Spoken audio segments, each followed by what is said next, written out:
मैं हूं तान्या खन्ना। पल पल इंद्राणी मुखर्जी को लेकर सनसनीखेज खुलासे हो रहे हैं। इस कहानी में जो जो सच निकलकर सामने आ रहे हैं उसकी कोई कल्पना भी नहीं कर सकता। इंद्राणी मुखर्जी से जुड़ा एक बड़ा खुलासा इस वक्त हो रहा है।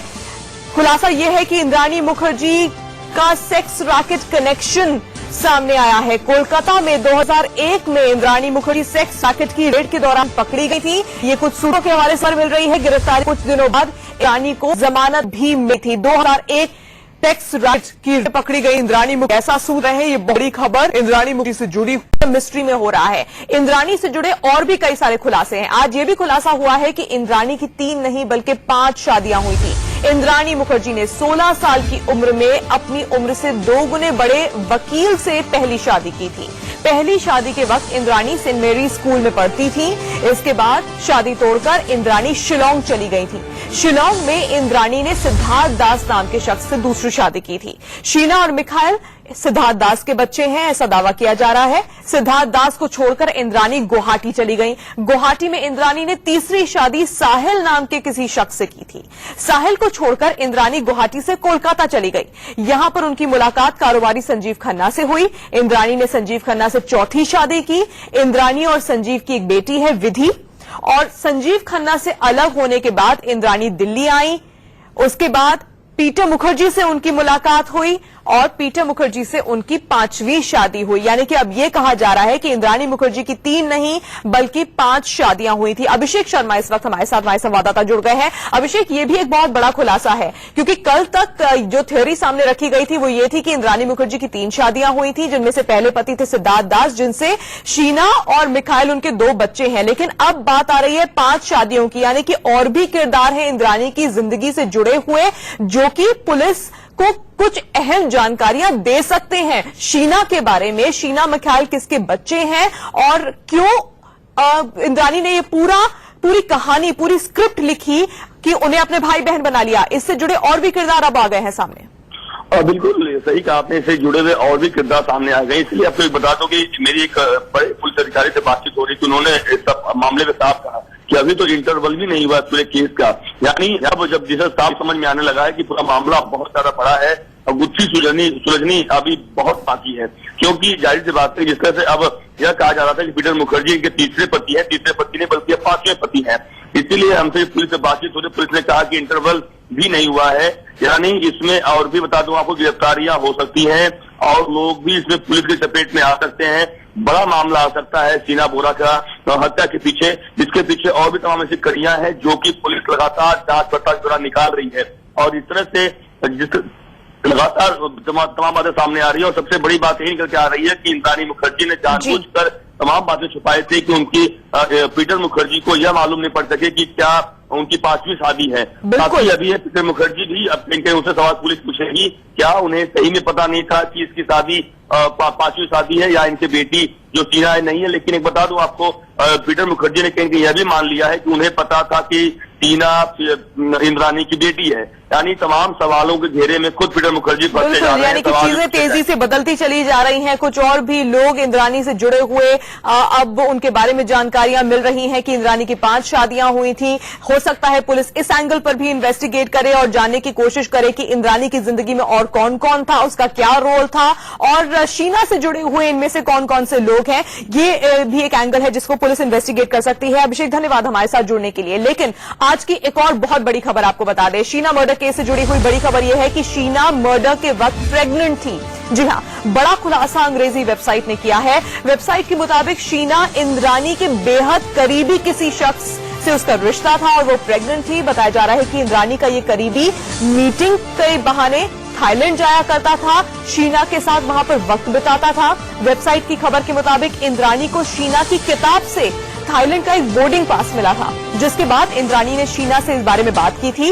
इंद्राणी ने उस करीबी शख्स से शीना से जो रिश्ता है उसको लेकर बातचीत की तो उस शख्स ने कहा कि ये रिश्ता नॉर्मल है और इंद्राणी के मना करने पर भी वो शीना से मिलता रहा। यह भी खुलासा हुआ कि शीना न सिर्फ इस बच्चे को जन्म देना चाहती थी बल्कि प्रॉपर्टी में भी वो हिस्सा चाहती थी। राजेश हमारे संवाददाता इस खबर पर हमारे साथ जुड़े हुए हैं। राजेश, यह एक बहुत बड़ी खबर है। शीना क्या मर्डर के वक्त प्रेग्नेंट थी और इस खबर को किस तरह के एविडेंस के साथ सामने रखा जा सकता है? हालांकि इस वक्त जो ये खबर है इस पर कोई पुष्टि नहीं मिली है, लेकिन शीना का पोस्टमार्टम हुआ होगा, उसके और फोरेंसिक जांच की गई होगी। क्या इस बात को प्रूव किया जा सकता है और आपके सूत्र क्या बता रहे हैं इस खबर के बारे में? देखिए, जो सूत्र बता रहे हैं उन्हें भी जो पुलिस की जांच आगे बढ़ रही है उसमें ये बात भी सामने निकल कर आ रही है कि शीना अपने मौत के वक्त गर्भवती थी और वो बच्चा किसका था इस बात का भी अभी तक पता नहीं चल पाया है, क्योंकि राहुल के साथ वो लिव इन रिलेशनशिप में रह रही थी, लेकिन कहा जा रहा है कि वो बच्चा किसी और का था। हालांकि इस बात की कोई आधिकारिक पुष्टि नहीं हुई है। साथ ही आपको बता दूं कि रायगढ़ पुलिस ने उस वक्त पोस्टमार्टम के लिए शीना का शव भेजा नहीं था जब शीना का शव मिला था, तो इस बात की पुष्टि होना पोस्टमार्टम के दौरान पुष्टि हो सकती थी, लेकिन उस वक्त उसका शव भेजा ही नहीं जाता। तो रायगढ़ पुलिस पर भी सवाल उठते हैं, लेकिन कहीं न कहीं ये बात जरूर निकलकर सामने आ रही कि शीना अपने मौत के वक्त गर्भवती थी और किसी एक बड़े दूसरे बिजनेसमैन से उसकी नजदीकियां थी, उसके साथ विदेश ट्रिप पे गई थी और वहां पर नजदीकियों के दौरान वो गर्भवती हुई थी। फिलहाल पुलिस इसकी आधिकारिक पुष्टि नहीं कर रही है, लेकिन ये बात जो है वो इन्वेस्टिगेशन में बार बार सामने आ रही है। क्योंकि बिल्कुल इन्वेस्टिगेशन का बहुत अहम एंगल हो सकता है ये राजेश। अगर ये खबर सच है कि शीना मर्डर के वक्त प्रेग्नेंट थी और इंद्रानी के किसी बेहद करीबी शख्स से उसके रिश्ते थे, तो ये बहुत अहम इस इन्वेस्टिगेशन में हो सकता है। राजेश, आप हमारे साथ जुड़े रहेंगे, आपसे आगे भी जानकारी लेते रहेंगे। कई बड़े खुलासे इस मर्डर मिस्ट्री से जुड़े हुए हो रहे हैं ढेर सारे। तो शीना मर्डर केस में पुलिस ने इंद्रानी के घर से कुछ सबूत भी बरामद किए हैं। इनकी बारीकी से छानबीन की जा रही है। इसमें इंद्रानी का मोबाइल फोन है, लैपटॉप है और एक और फोन है जो कि कहा जा रहा है कि शीना का फोन है और वो इंद्रानी के पास रहता था। अब शीना के पति पीटर मुखर्जी पर भी पुलिस का शक गहराता जा रहा है।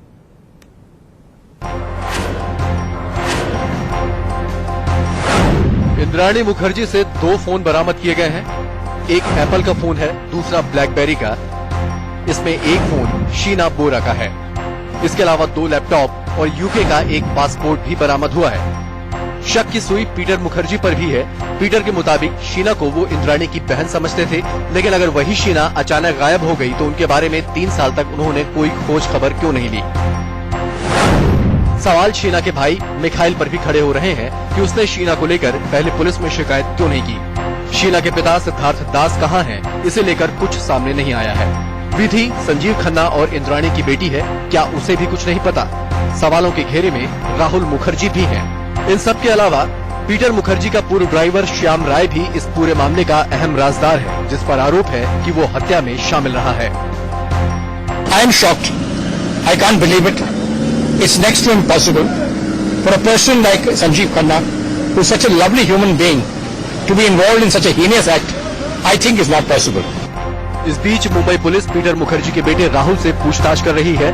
खबर है कि शीना से रिलेशनशिप को लेकर उनसे सवाल पूछे गए। सूत्रों के मुताबिक राहुल मुखर्जी ने बताया कि 2012 में शीना के गायब होने के बाद उसने गुमशुदगी की रिपोर्ट दर्ज कराने की कोशिश की थी, लेकिन खार थाने की पुलिस ने तब रिपोर्ट की दर्ज नहीं की थी। खार थाने के मना करने के बाद राहुल वर्ली थाने भी गया था। तब पुलिस ने शीना की मां इंद्राणी को फोन किया, लेकिन इंद्राणी ने पुलिस को बताया कि शीना अमेरिका में है।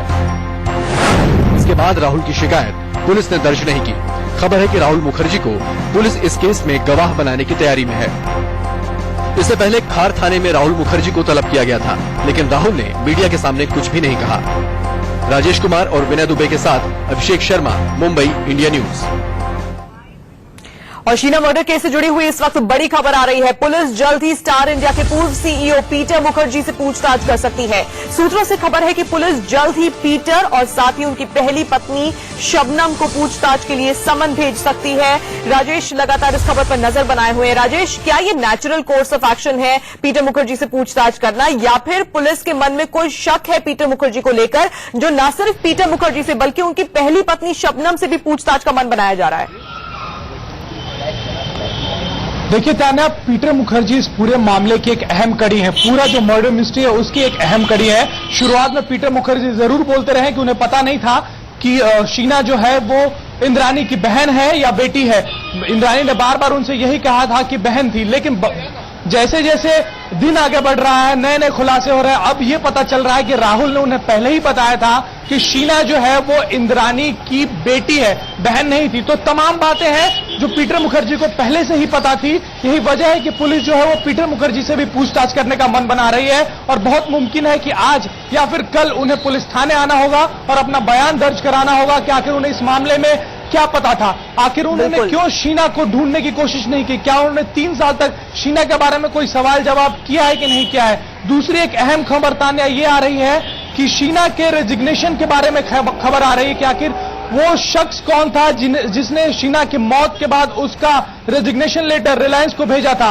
पुलिस का कहना है उन्होंने उस शख्स का पता लगा लिया है जिसने फॉल्स सिग्नेचर यानी कि जाली हस्ताक्षर करके शीना का रेजिग्नेशन लेटर उसकी कंपनी में भेजा था। साथ ही जहां शीना खार में रह रही थी, जहां लीज एंड लाइसेंस एग्रीमेंट बना था, उसको सरेंडर करने के लिए भी जाली हस्ताक्षर से वो भी सरेंडर किया गया था। वो जो शख्स है वो एक ही आदमी है और पुलिस ने उसका पता लगा लिया है कि आखिर शीना की मौत के बाद उसने उसका रेजिग्नेशन किसने शीना का रेजिग्नेशन भेजा, किसने जहां शीना रहती थी उस घर की लीज खत्म करने के लिए दस्तावेज भेजे, उसका पुलिस ने पता लगा लिया। ये राजेश जानकारी दे रहे हैं और साथ ही बता रहे हैं कि आज या फिर कल मुमकिन है कि पीटर मुखर्जी को भी पुलिस थाने आना पड़ेगा और अपना बयान दर्ज कराना पड़ेगा। बहुत सारे सवाल हैं जो पुलिस पीटर मुखर्जी से भी पूछना चाह रही होगी, कुछ सवाल जो राजेश हमें बता भी रहे थे। राजेश धन्यवाद। राष्ट्र की रायगढ़ पुलिस की बड़ी लापरवाही सामने आई है। 23 मई 2012 में को शीना का जो शव मिला था उस पर पुलिस ने ना तो एडीआर दर्ज किया ना ही शव का डीएनए सैंपल लिया। जब शव मिला था शीना का उस वक्त ये अनआइडेंटिफाइड बॉडी थी, उस वक्त बड़ी लापरवाही बरती गई थी। ये इस वक्त खबर मिल रही है। अभिषेक हमारे संवाददाता ज्यादा जानकारी के साथ जुड़ गए हैं। अभिषेक, बहुत बड़ी लापरवाही है। अगर कोई शव मिलता है उसमें ना एडीआर दर्ज हो ना कोई डीएनए सैंपल लिया जाए, उस वक्त ये अनआइडेंटिफाइड बॉडी थी, लेकिन अब ये बहुत ही हाई प्रोफाइल मर्डर केस से जुड़ा सबसे अहम सबूत है। क्या अब फोरेंसिक टीम को मदद मिलेगी, नहीं मिलेगी, क्योंकि उस वक्त लापरवाही बरती गई थी? बिल्कुल, जिस तरह देखिए जब 23 मई को 2012 को जब पुलिस को डेड बॉडी मिली थी गांव वाले की मदद से, उनकी जानकारी से, पुलिस को चाहिए था कि तत्काल इस पूरे मामले पर एडीआर रजिस्टर करे। एडीआर ही नहीं, बकायदा एडीआर रजिस्टर करने के बाद हत्या का मामला दर्ज करे या फिर जांच करे। कहते था मतलब तो नहीं किया था, क्योंकि जो जगह जो इंडिया न्यूज ने कल दिखाया था दर्शकों को कि जिस जगह पर डेड बॉडी मिली थी यहाँ पे किसी भी सूरत में एक्सीडेंट नहीं हो सकता, ना कुछ सुसाइड कर सकता है, यानी जाहिर सी बात है यहाँ पे मर्डर के अलावा कुछ नहीं हो सकता है। पुलिस ने जांच करने की बजाय पूरे मामले को रफा दफा करने का प्रयास किया। इसीलिए उस वक्त जितने भी पुलिस के अधिकारी उस दौरान ड्यूटी पे थे जांच बैठाई गई है और पुलिस वाले भी अब तक संदेह घेरे में आ गया आखिरकार पुलिस ने क्यों ऐसा किया।